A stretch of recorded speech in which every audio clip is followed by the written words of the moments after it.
Remember when making friends was as easy as showing up? You'd join a club, chat over the fence, share a joke at work, and suddenly you had people you could count on. But after 60, it feels like everyone already has their circle, and breaking in feels harder than it should be. I've been thinking about this a lot lately. I'm 58, and I've watched so many friends my age struggle to make new connections after retirement or moving or losing someone. It's not for lack of trying. It's just that the whole game has changed from when we were younger. Welcome to Senior Wellness Hub. If you've ever felt like you're the only one finding it hard to make friends at this stage of life, you're definitely not alone. And honestly, understanding why it's harder might be the first step to making it easier. If this resonates, stick around and subscribe. We talk about real stuff here. No fluff, just honest conversations about what life actually looks like after 60. Here's what nobody tells you. The same qualities that make us wiser at 60, being more selective, protecting our energy, are the exact things that make friendship harder. But that doesn't mean we're doing something wrong. When I was younger, friendships just happened. Proximity did most of the work. You'd see the same people at work every day, at the kids' soccer games every weekend, at church or temple regularly. You didn't have to try. But after 60, those structures start disappearing. You retire, your kids are grown. Maybe you've moved to a warmer climate. I talked to a woman named Margaret last month. She moved to Florida 2 years ago to be near her daughter. She told me, "I don't know how to get past nice enough to actual friendship." And I get it. When you're new somewhere, or even if your old friends have moved away, starting from scratch feels exhausting. The researcher Jeffrey Hall did a study, found it takes about 200 hours of time together to build a close friendship. 200 hours. That's not 200 minutes or a few nice lunches. That's serious time investment. And at our age, we're more aware of how precious our time is. We're not going to spend 200 hours with just anybody. We want it to count. But that selectiveness makes the process slower. What used to happen naturally now requires intention. And that shift catches a lot of us off guard. When we were kids, everyone was basically doing the same thing. Even in our 20s and 30s, there was overlap, careers, families, similar challenges. But after 60, life looks wildly different for everyone. Some are retired, others are working, caring for spouses, or grieving. I've got a friend, Paul, 71, still working as a consultant. He told me, "All my retired friends think I'm crazy, and my working friends are younger than my kids." These different life phases create natural distance. Finding common ground, the shared experiences that deepen friendship, becomes harder.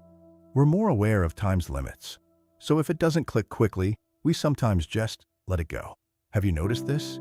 That your life looks really different? By 60, we've lived long enough to know not everyone has good intentions. We've been burned before, so we've gotten pickier, more discerning. A neighbor, Carol, is 74. She told me, "I'm friendly to everyone, but I keep my distance. I've seen what happens when you tell the wrong person your business." But here's the catch. Real friendship requires vulnerability. It requires letting someone see you on a bad day. If we're too guarded, we keep everyone at arm's length. Maybe there's a middle ground, being wise about who we open up to, but still being willing to open up when we find someone who seems genuine. I catch myself doing this. Someone will reach out, and my first instinct is to think of reasons why it won't work out. I wonder if I'm protecting myself or just hiding. This one sounds odd. Socializing gets rusty when you don't use it. Work forced us to talk. Kids' activities put us in rooms with strangers. We were used to it. Frank, 69, retreated after his wife passed. Now he wants to reconnect, but he told me, "I don't even know how to talk to people anymore. I feel awkward." We've gotten used to our routines. Wake up, coffee, walk, read, TV. It's safe. Disrupting it feels effortful. But comfort can become a trap. There's a difference between choosing solitude and settling for loneliness because connection feels too complicated. Do you ever turn down invitations just because it's easier to stay home? Social media and texting have made us lonelier. Technology gives us the illusion of connection while preventing actual connection. Diane, 66, told me, "I have 200 Facebook friends and I feel completely alone." Because those aren't real friendships. They're ghosts of old connections. Liking a post isn't the same as hearing their voice crack. Real friendship requires presence.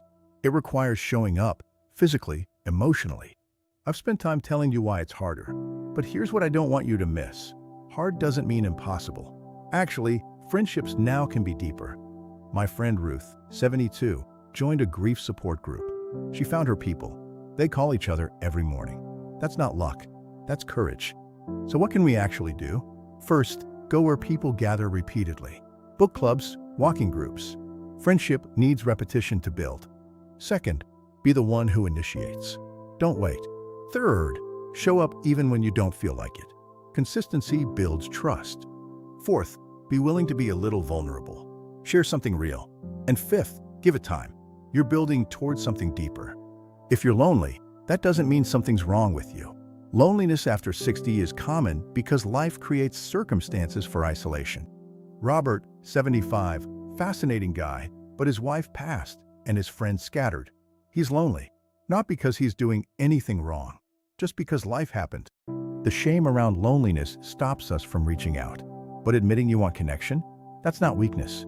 That's being human. You deserve people who care. We've talked about why it's harder, but real friendship is possible. It requires intention and courage. If you're lonely, you're not alone in that feeling.